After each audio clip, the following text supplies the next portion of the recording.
A few times a year, I like to take stock of how I'm doing as a leader.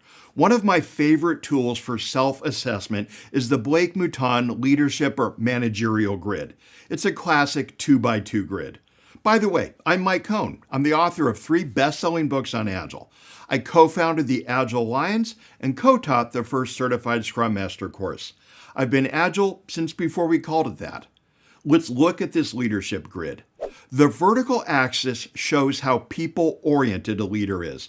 This is the extent to which a leader is concerned about the needs and interests of team members. The horizontal axis reflects how results-oriented a leader is.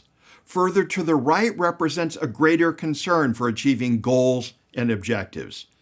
As you look at the grid, take a moment to think about your own leadership style. Where would you place yourself? Would those on your team agree with your self-assessment? Are there times or circumstances in which you shift your leadership style? Let's take a look at the 4 quadrants of this grid, starting with the bottom left. This is the indifferent quadrant. Leaders down here care about neither the people on their teams nor the results they're to achieve. You aren't here. If you were, you wouldn't be watching this video. Moving to the upper left, we have the accommodating leadership style.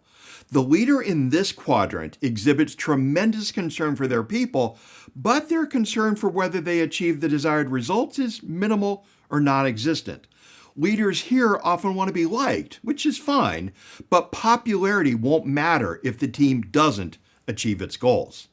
In the bottom right, we have the dictatorial leadership style, in which the leader focuses solely on achieving goals with no concern for their people. This may work in the very short term, but it's not a lasting recipe for success. In the top right, we have the sound leadership style. Here, a leader has appropriate and high levels of concern for people and their results. This is naturally where we aspire to be. I don't think I always make it, though. I'm not sure that's a problem, though.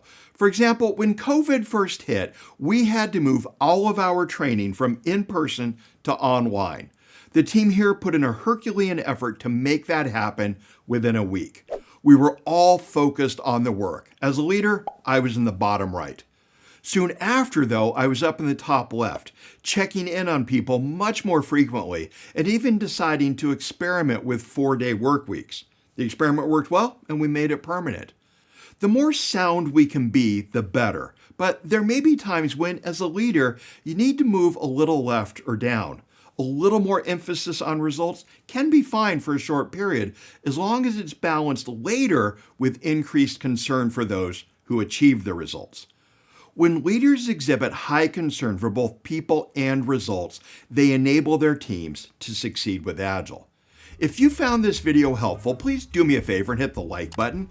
It really does help YouTube know to show the video to others. And click the subscribe button if you'd like to be notified of future tips.